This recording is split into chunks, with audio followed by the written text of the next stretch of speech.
Once upon a time, two retired teachers decided to convert their garage into a pottery studio. Along with their daughter and son, they built a business around the idea that the world could use a little more art and a lot more artists. We're the Kaya family. Welcome to Wocky Pots. Hi everybody, how you doing? How you been? How are things? Shane and Diane here on a windy Sunday for a very, very small kiln opening. Now, Diana, this kiln opening is going to be rather small. Why is that? Because the bottom two shelves are only student work. If we'd been able to have both classes on Tuesday, we wouldn't have had any pieces in the kiln. Right, the fact that we have any in this kiln note is Yes. actually the only reason we're even doing a kiln opening. Yeah. Because we were able to squeeze in some of our own pieces in what would have been a full load of student work. Right. But because it snowed last Tuesday afternoon. Always snow. Always snow. We didn't get that last class in to glaze their stuff, so they're going to be actually doing that in a couple of days. Yes. So, are you ready?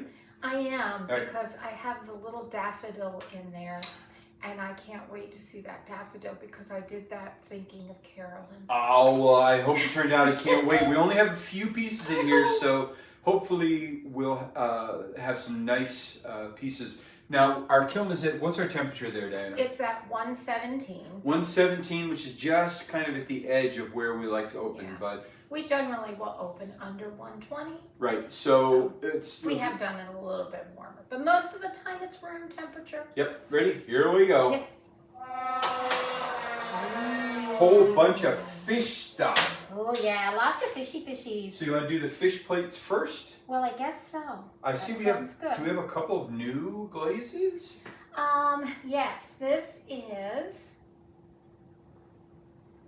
Mako's Capri Blue. It's a matte, That's but nice. it's a satin matte type. And so that's beautiful. Oh, this is the new Mako sandstone. And that is gorgeous. I think I remembered the name right. That is beautiful. Oh, I love that. I'm thinking about using that on some of my beachy ones. I can't believe I'm actually remembering these new ones. I'm really working hard at this. This is Amico's Celadon Ochre. Ochre, okay. That's ochre. And oh, that looks pretty on that. Very nice. What is this guy? That guy is Tapenade.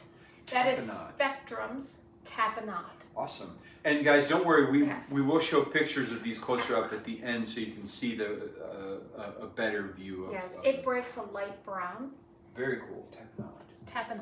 Another fish dish. Yes, that is textured turquoise. Yep, it's a favorite of ours. Yes. And we got a couple of heart dishes. We Nothing do. new here. This one is right here. This is Amico Celadon's Fog. That's right, There's fog. the fog. Yep, now we know what it Yes. looks like. It's like a gray blue. Yes. And then, what is that guy?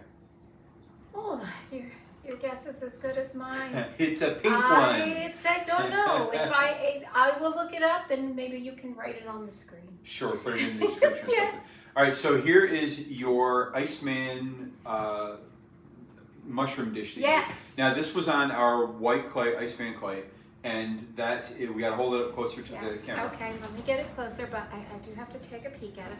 Alrighty, and what I did was I had put in black into the indentations, and then I went with Amico's Snapdragon.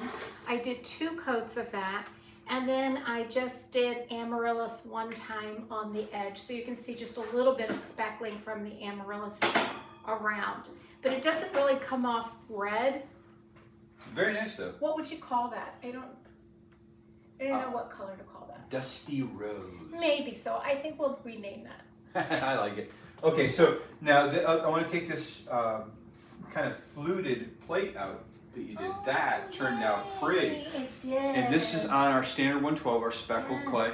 And what is this glaze? That is Honey Flux. Flux with an L, Honey Flux. Yes, Honey Flux by Amico. And I did do 1 coat of river birch just on the fluted edge. Very nice. I love that. So you've got a few more speckles, but of course it's on 112, which is speckled anyway. So here's one of your spoon rests. Yes. That's cool on that standard turned out great. 112. And again, that is the tapenade, and it looks really, really nice. Tapenade. Couple of heart dishes here. That one is Spectrum's Pearl White on the standard 112. This is Amico Celadon's, oh dear, it's another one that Mulberry. It's mulberry, guys. Mulberry. There's a song about mulberries. Okay. Let's take out the next couple pieces are student work. Kathleen, if you're watching, here is your beautiful vase that Kathleen hand built this. And it's glazed in, what is the glaze? I can't remember. That is honey flux honey only. Flux she wanted only honey flux. Very pretty. She loved how it showed the texture. Very pretty. Okay. And then this was her friend, right, Bella. This is your little tiny teapot that you made on the wheel. You'll probably have to do a little. I'm going to have to give it a little tap to get the lid off. It'll come off just fine, no problem. Yes. And then the little matching cup. Nice. Very, very nice. Cute. Now this is the daffodil you were talking about. Ooh, that's pretty. Yes. Now, did you put that on a? No, that's the actual base. That's the actual base. Yes. So here is the daffodil candlestick holder, and the center part is 3 coats of Amico marigold. And then the outer petals, if you can notice in the picture, I don't know if you can, but you should be able to notice. There's a slight difference. I mixed the marigold with the Celadon snow to make them just a little bit lighter because, you know, many times daffodils are that solid yellow, but then you also have the ones with the lighter petals. And that was the one I was thinking. Well, that's beautiful. I love it. And a couple of rectangle dishes. This is really cool. Yes. Now, this has kind of a forest scene on it. It's a little difficult to see. It wasn't deep enough on that one, but it is the fog. This is that fog, that same blue-gray. Now, I love what happened on the edges, and some of the pooling that happened in the corners is very pretty. Yes. I love that. And that was, I put just a coat of light flux. Gotcha. To get that. Again, here is the honey flux. Alrighty. And now this will probably be our last layer of our stuff. And then we won't show the rest of it. We'll be right back in just a second. Okay guys, we're back. Diana had to go look up a couple of glaze combos, but we're here now. Yes. Are you ready? Let's go ahead and pull. Yes, because these are some new ones. You want to grab a couple that match this? Sure. Is this one? Ooh, look at those drips. Yes. That is awesome. Look at the cup. That was the test about putting to see whether we could put a badge on a cup. That was wheel thrown. You guys, you got to see these drips. Those are alrighty. So I had to go. It had been a while since I had done this combination, and I had it up waiting to go in. So I had to go look it back up. It is 1 band of light flux right up on the rim, 2 times of root beer all over on the inside also, and then the top half was 2 coats of Norse blue.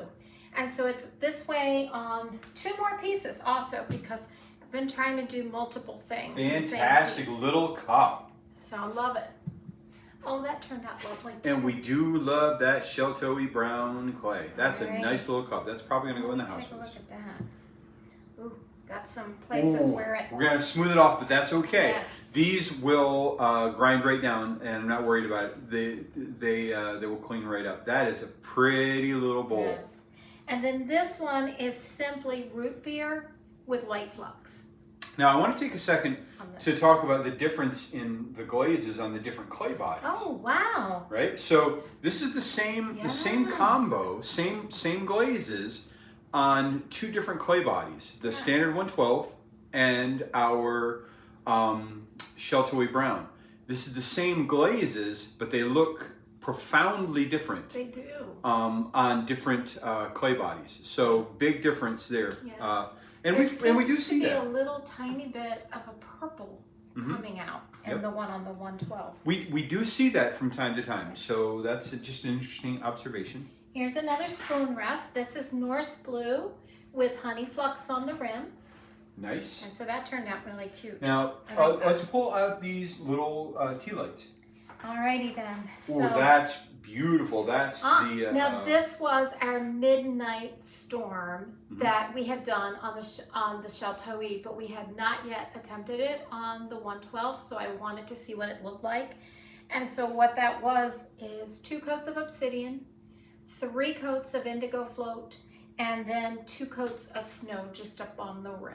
Very pretty. It turned out well, didn't it? Love that. And then the other one, this one, it's very hard to tell, but this actually has deep olive speckle halfway down. It's on honey flux, deep olive speckle, and then a coat of river birch. And there is no sign of olive whatsoever. Instead, there's like a purple. Yep. And we got that little peachy color. Yeah, also. and a little bit of peach, but definitely no olive green, guys. Very pretty. Yep. Okay. All right, now this set, You want to take the whole set?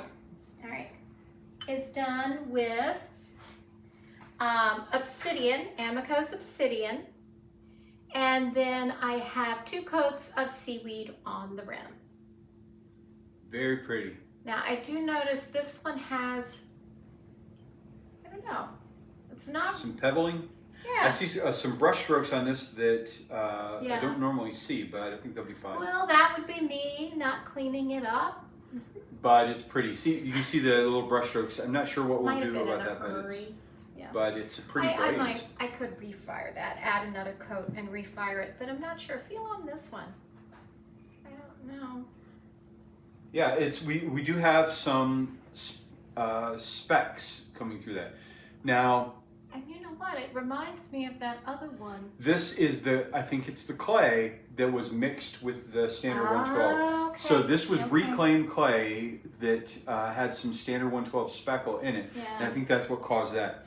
Now this little cup was one that I had carved away a little bit of a texture and you glazed down to my lines, and that's just gorgeous. That's beautiful. I love that. Yeah, that one turned out really good. And there, Very it doesn't nice. feel weird on that one, does it? I think that must be what it is. Yep.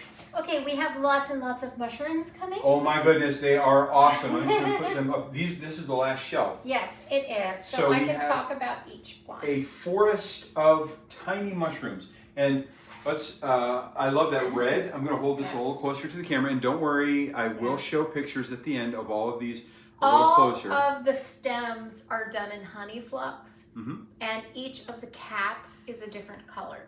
That cap is Mako's Stroke and Coat Hot Tamale Speckled. And the speckles are very, at cone 6, the speckles are much less noticeable than at lower temperatures. But at cone 6, we still can see them, but they're not extremely pronounced. But I love that. I think it's fantastic. Yes. And then this one is also the Mako Stroke and Coat, and that is the Speckled Sun-Kissed. Nice. Yes. So I like that. Very cool. Okay. Alrighty, you want to hold that guy up? Yeah, this is the guy. That's your hydrangea, right? Yes, yes. Blue hydrangea from Mako. And he's Very nice. so cute. Love that mushroom. That one looks really good. And what's this guy?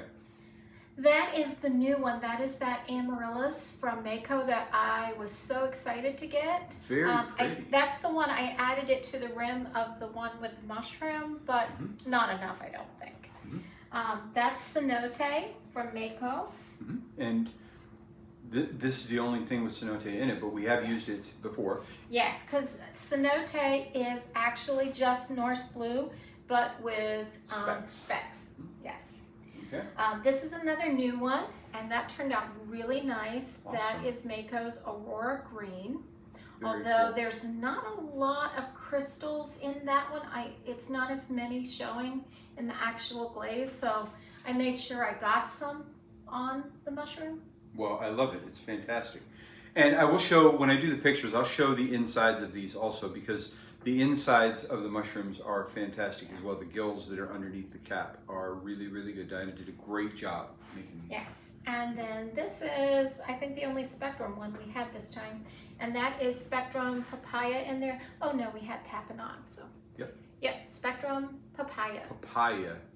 And where it's on the 112, you can still see speckles from the actual clay.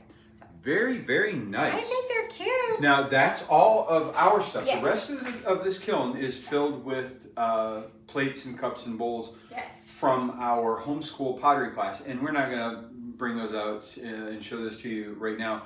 Although we will show them at some point. We'll just show a picture of all of them or whatever. We'll have some closer up pictures of these guys at the end of the video. And I think that's all we need to talk about now, right? Yes, I think so. All right. Well, thank you very much for watching, guys. This is our very, very small kiln opening. And we will see you very soon for coffee time. Toodaloo, TTFN, ta-ta for now. Take care. See you later. Have a fantastic day no matter where you're at. Bye, everyone. Bye, guys.